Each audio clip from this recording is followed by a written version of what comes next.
ẹ̀dọ̀kí ìròyìn lórí Bembeyeke TV. dẹ̀rẹ̀dẹ̀rẹ̀ làwọn ènìyàn lanu sílẹ̀ lórí fídíò tẹ́ ń wò yìí. ó jẹ́ fídíò ọ̀kan nínú àwọn ìlú mọ̀ọ́ká àgbà ọ̀jẹ̀ onítíátà ilẹ̀ wa. ńṣe ló bọ́rẹ̀ sí létí òkun. kí ló dé? làwọn èèyàn ń béèrè. ẹ̀bùn olóyèdè Olaiya táwọn èèyàn ń pè ní Olaiya Igwe ló tún gbé àrà jáde o. àkàṣe àrà kì í tán lé alára.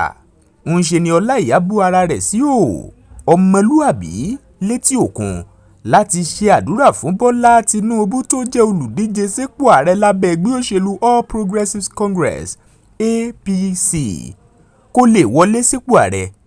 ojú òpó Instagram rẹ̀ ló gbé fídíò náà sí. lọ̀rọ̀ bá bẹ̀rẹ̀ sí bọ́. lára àwọn nǹkan tó sọ nínú fídíò yìí ni pé olúwa o olúwa tóbi jù, ọba ìyanu, ọba lánàá, ọba lónìí, ọba lọ́jọ́ ayé gbogbo.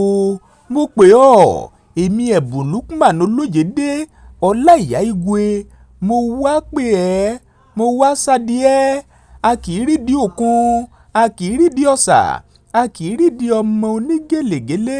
ọlọ́run ọba o, torí Tinubu, ìyẹn Bọ́lá Ahmed Tinubu ni mo ṣe wá pè ẹ́. Bọ́lá Ahmed Tinubu, jẹ́ kí ó jáwé olúborí. ọlọ́run bá wa gbé e dépò. mo dìídì wá sétí òkun láti wá bẹ̀bẹ̀ lọ́wọ́ ìwọ ọba aláàánú jùlọ. mi ò lè sùn, mi ò lè wo bí omi òkun yìí ṣe pọ̀ tó. bẹ́ẹ̀ ni kí ìbò Bọ́lá Ahmed Tinubu ṣe pọ̀ tó. bẹ́ẹ̀ ni kí ìbò Bọ́lá Ahmed Tinubu ṣe pọ̀ tó. má jẹ́ kí ojú tí àkànbí ọmọ olódò idẹ Bọ́lá Ahmed Tinubu ni kó jẹ́ kó jáwé olúborí, kó di pírẹ́sídẹ̀ǹtì orílẹ̀-èdè Nàìjíríà. ìyà tó ń jẹ wá yìí tó. ìwọ Ọlọ́run wá ká gbogbo ìyà yìí kúrò ńlẹ̀. mo dìídì wá ní. mi ò lè sùn mọ́jú, mi ò lè sùn, mi ò lè wo. ẹ gbọ́ bí òun fún rẹ̀ gan bó ṣe ṣàdúrà náà tààrà sì ń sán kíkan.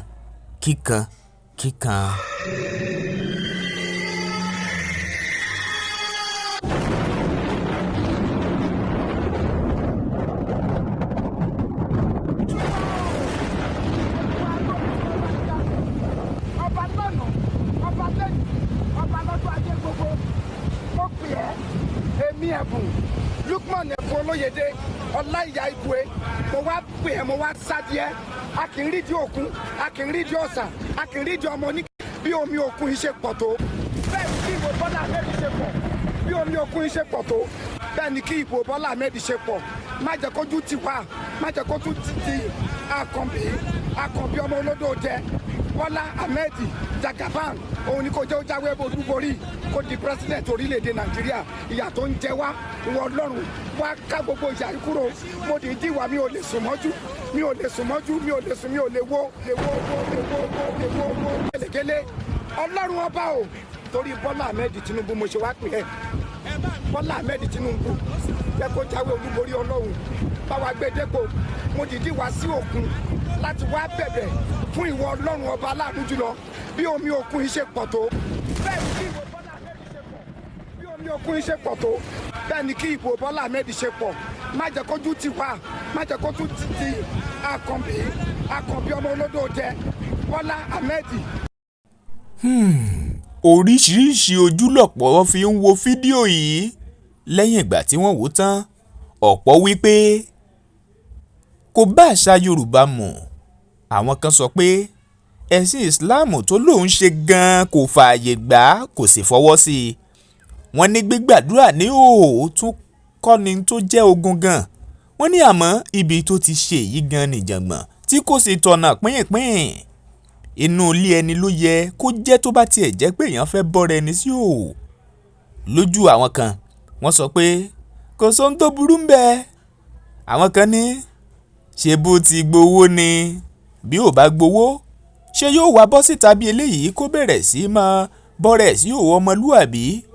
èèyàn tó dìídì jẹ́ ìlú mọ̀ọ́ká fídíò kan ń bọ̀ láìpẹ́ lórí ìkànnì Bembeyeke TV níbi tí ẹ ti wo ohun táwọn èèyàn sọ tẹ́ ẹ sì tún gbọ́ ohun táwọn èèyàn sọ lórí Olaiya Igwe àti bíbọ́ra rẹ̀ sílẹ̀ eléyìí tó bọ́ra ẹ̀ sílẹ̀ yìí. Olúwatóbilọ́ba Fásùgbà ló ṣàkójọpọ̀ ròyìn yìí, òun náà ló sì tún kà á. Bembeyeke TV. Bembeyeke TV jẹ́ ìkànnì tó o ti lè rí ìròyìn bó ṣe ń lọ wò nígbà gbogbo. Ọ̀pọ̀ ló ti ń fojú sọ́nà fáwọn ojúlówó ìròyìn àti ètò lédè àbínibí wa.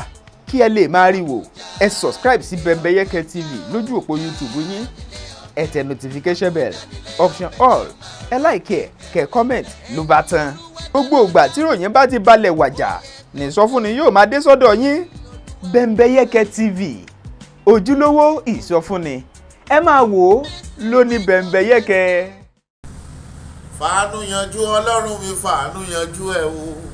Èyí tó lè kókókó nínú ayé mi, èyí tó lè kókókó nínú ọ̀rọ̀ ayé mi, bàbá mi. Fàánú yanjú Ọlọ́run mi, fàánú yanjú ẹ o bàbá. Ẹ pẹ̀lẹ́ mẹ́yẹn o, ẹ̀yin olólùfẹ́ mi, àyàn owó ẹ̀yẹ lórúkọ mi bẹ́ẹ̀ ti mọ̀. Ẹ jọ̀ọ́ mo fẹ́ rọ̀ yín, mo fẹ́ bẹ̀ yín, ẹ máa wo Bembeyeke TV lórí YouTube, ẹ ní regret ẹ subscribe sí, ẹ máa comment sí, ẹ máa refer ẹ fáwọn èèyàn. Bẹ́ẹ̀ ṣe ń wò ó, ayé náà ò ní wà lójú kan náà, àyàn owó ẹ̀yẹ ni mo jẹ́. God bless you.